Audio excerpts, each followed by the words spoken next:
Dorothea Zeisz, and I was born in Alsace, Lorraine in 1841. Yeah. I came to Placerville with my husband Jacob. He had big dreams, Jacob. He learned how to brew beer in Bavaria.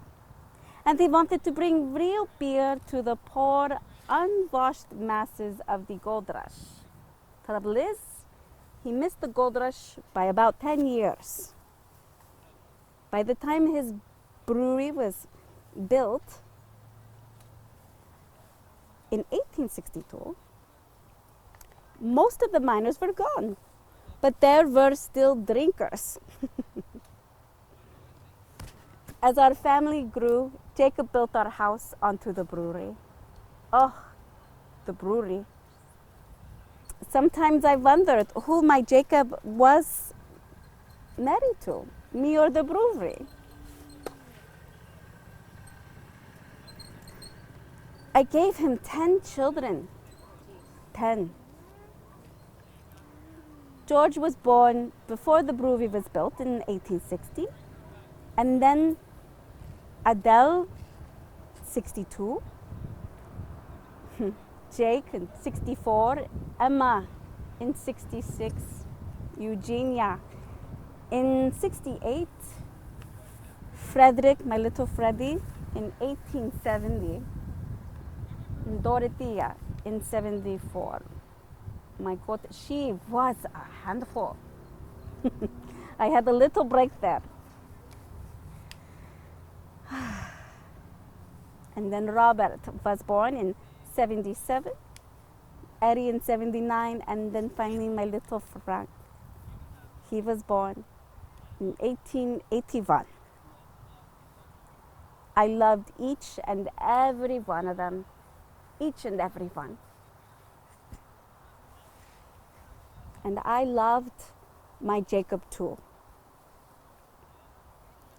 We had some wonderful years together, my Jacob and I. We had a brewery that did well. We had a large house, comfortable house, and children everywhere you looked. We were not rich, but we had a roof over our heads, good food, and family. My Jacob. He really wanted to take the world by storm with his beer. And he didn't. The beer was good, yeah, but it wasn't winning any awards. I could tell my Jacob was getting restless. He wanted more recognition, more something.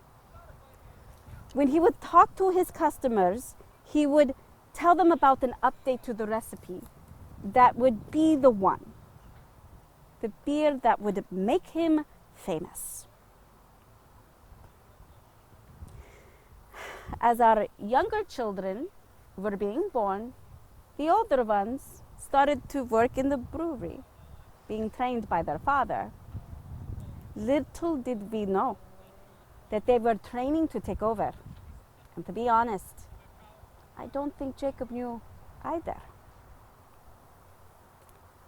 After my little Frank was born in 1881, Jacob suddenly had to go back to Bavaria, either to see his family or to learn something new about the brewery. It depended on when you asked him.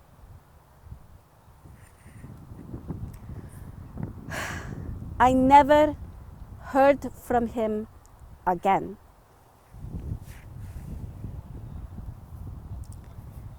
Either he just didn't want to come back, or he died.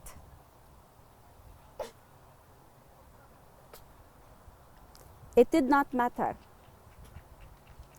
I was here. He was gone. We were here. I had the brood of children, and a business to tend to. My older boys, they worked and helped in the brewery, and I started to cook meals for the locals, the residents, in my dining room. I charged 25 cents a plate. Good food, good price. By this time, the brewery wasn't paying for itself anymore. But one thing we did have a lot of was rooms. So I shut down the brewery and I took in boarders. Eventually, I opened up a card room in the dining room. After dinner, the whole family pitched in to help. I had a fresh garden, large garden for fresh produce. I had cows, turkeys, chickens, and even a few geese. Yeah.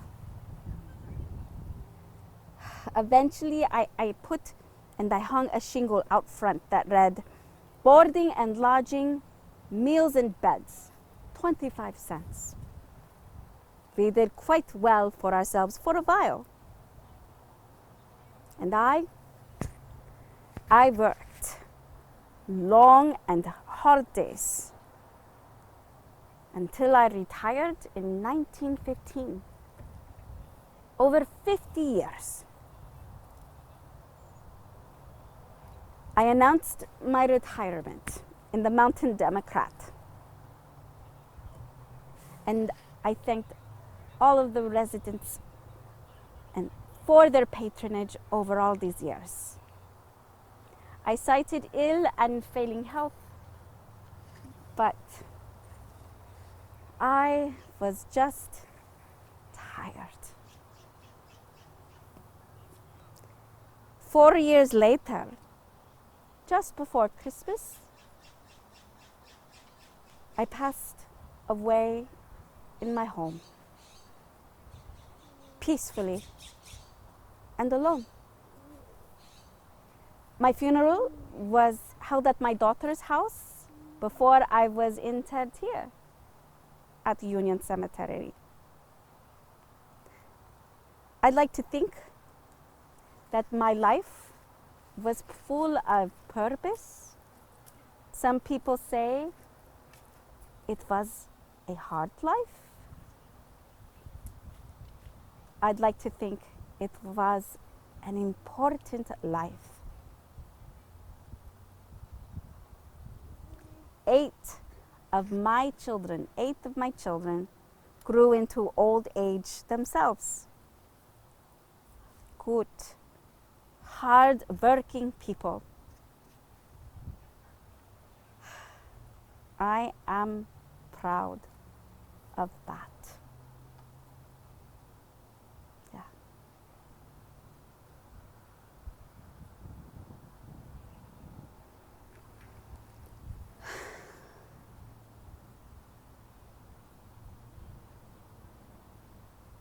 Thank you. What happened to your other 2 children? My other 2 children, Jake passed away in his 20s. He is buried right there. Injury from a fall. And the other young one in their youth, infancy.